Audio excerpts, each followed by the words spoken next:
Atlantis Waites Reflections.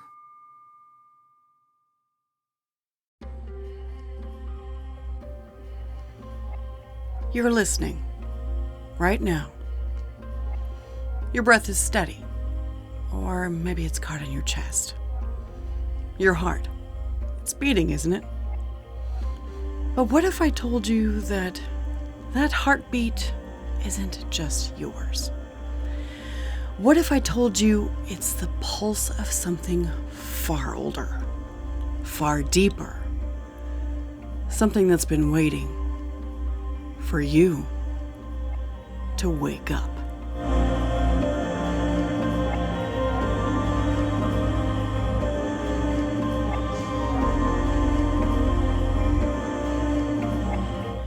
Picture a world, not this one. Not the one you scroll through, argue over, or numb yourself to.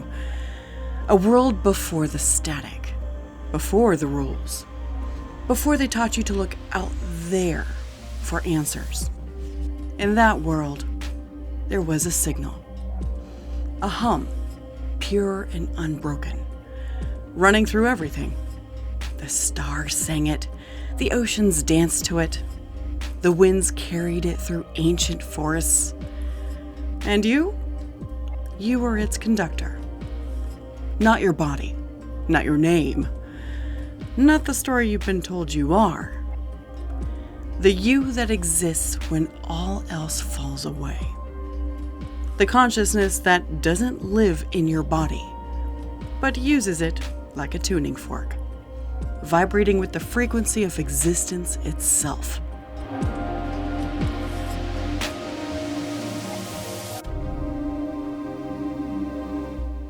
They knew this once, the ancients. In Atlantis, they wove light into matter, their minds attuned to the pulse of creation. In the high mountains of Tibet, monks sat in silence, their breath a rhythm, their minds a map to the infinite. The Tibetan Book of the Dead, the Bardo Thodol, whispered it.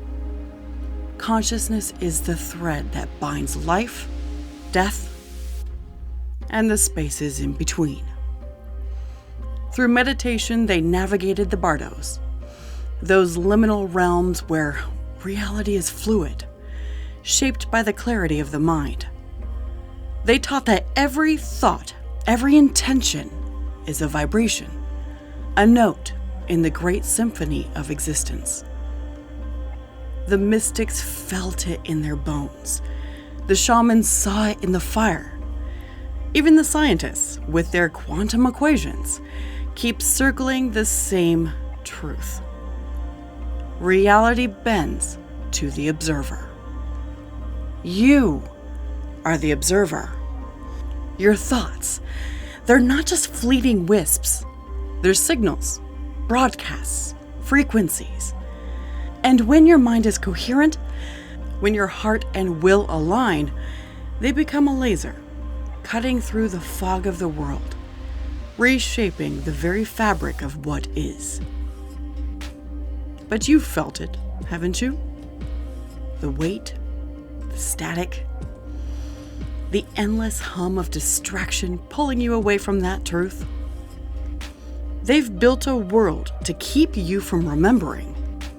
A labyrinth of screens, headlines, notifications, obligations. They've taught you to doubt, to obey, to look out there for meaning. Politics, wars, trends, saviors, villains. Anything to keep you from looking in here. Because the moment you do, the moment you stop and listen and feel that signal within you, everything changes. The veil thins, the noise fades, and you hear it. The frequency that's always been there, waiting for you to tune in. So let me tell you a story. In the waning days of Atlantis, before the tides rose and the spires crumbled into the sea, there was a woman. Her name was Lyrian. She wasn't a queen or a priestess or a warrior. she was a weaver. Her hands spun threads of flax in light, creating tapestries that told stories no one dared speak aloud. Stories of a world where the mind could bend storms, heal wounds, and open hearts. But Lyrian had a secret.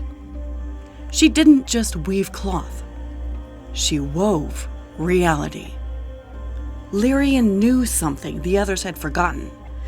She knew that every thought she held, every intention she set, was a thread in the great tapestry of existence. When she focused, truly focused, her mind could shift the pattern. A storm would calm, a wound would heal, a heart would open. Her thoughts were not random. They were vibrations, each one a note that resonated with the universe's underlying frequency. She called it the resonance, the hum that connected all things, from the smallest grain of sand to the farthest star. And she was not alone. There were others, scattered, hidden, but awake. They called themselves the Resonance Weavers. Why Resonance Weavers? Because they understood that reality was not solid, not fixed. It is a vibration, a symphony of frequencies that hums through the cosmos. Every thought, every feeling, every intention you hold is a note in that symphony. When your mind is scattered, your notes are discordant, and the world reflects that chaos.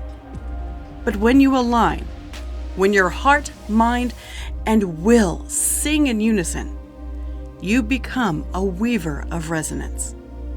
You tune the frequency of existence. You shift the pattern. The Resonance Weavers were not bound by time or space. They were guardians of the infinite weave, the multidimensional fabric of consciousness that stretches beyond the visible, beyond the known. And their creed was simple. The world is a reflection of what you choose to see. And they chose to see the truth. They chose to weave with intention.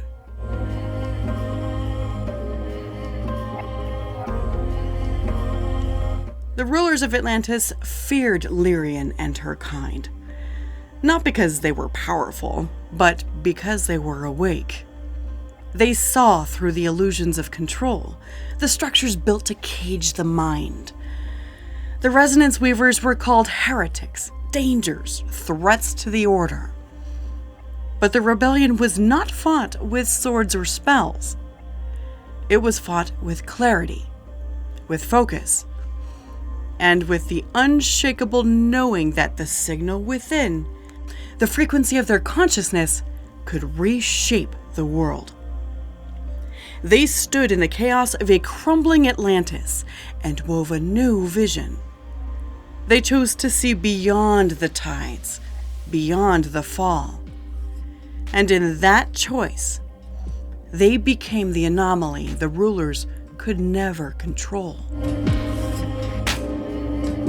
Centuries later, far from the sunken spires of Atlantis, others heard the same signal.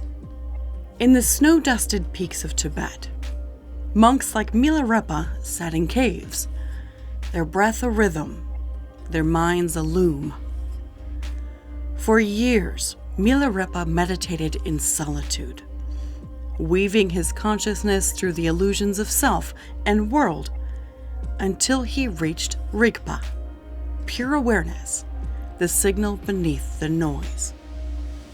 He saw that the mind could shape reality, that suffering was a pattern woven by ignorance, and liberation was a choice to weave anew. In the 8th century, Padmasambhava, the great tantric master, brought this truth to Tibet. He taught that the mind is the loom, and intention the thread. Through practices like Dzogchen, the path of pure awareness, he showed his followers how to tune their minds to the universe's frequency, to see beyond the illusion of separation. Through Tumo, the inner fire, They harnessed the body's vibration to transcend the physical. Through dream yoga, they wove realities in the liminal space of sleep, proving that consciousness is not bound by waking or dreaming, life or death. The Tibetan Book of the Dead was their guide, a map for navigating the bardos, the in-between realms where the mind's frequency shapes what comes next. These monks were resonance weavers in their own right. Their chants and mantras vibrations that rippled through the cosmos, aligning their minds with the infinite. But the truth they found, the truth Lyrian knew, the truth the resonance weavers carried, was buried.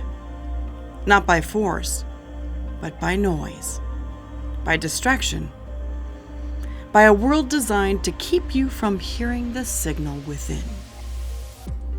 They've taught you to live by habit, to react, not create, to consume, not transmit.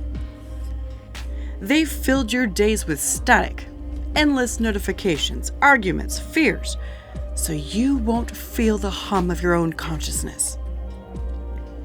The CIA stumbled upon it, declassifying documents on remote viewing, on the mind's power to reach beyond the body, to shape reality with thought alone. Quantum physics keeps proving it. The observer collapses the wave into form. Your beliefs are the broadcast. Your mind, when focused, is a laser aimed at the hologram of the world. But they don't want you to know. They don't want you to remember. Because the moment you do, the moment you tune into the frequency of your own being, they lose control.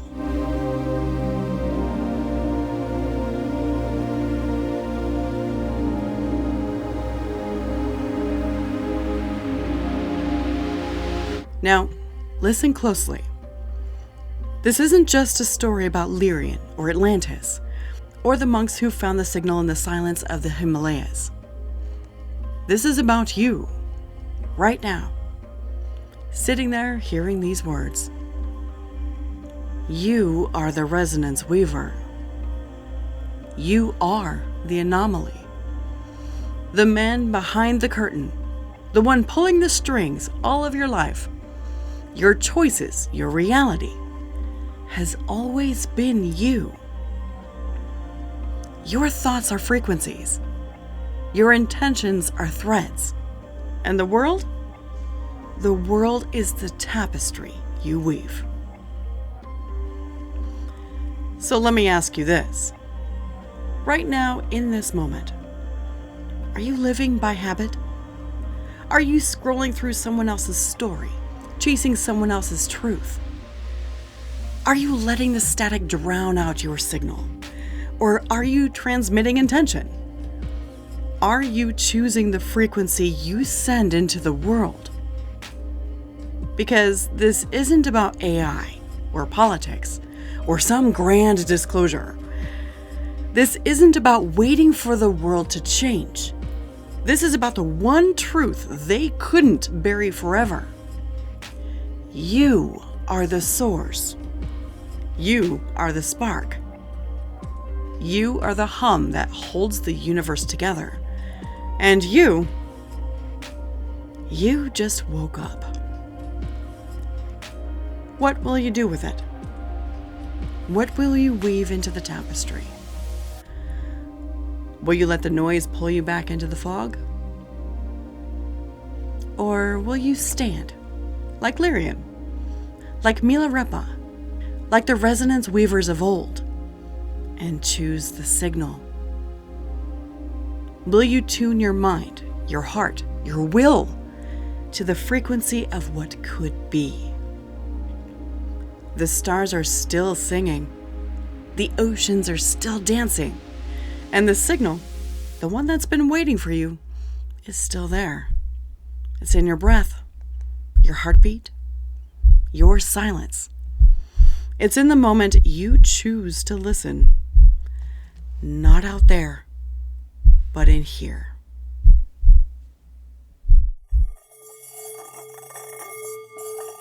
Thank you for joining me for today's episode. To connect with me further, check out AtlantisWaites.com.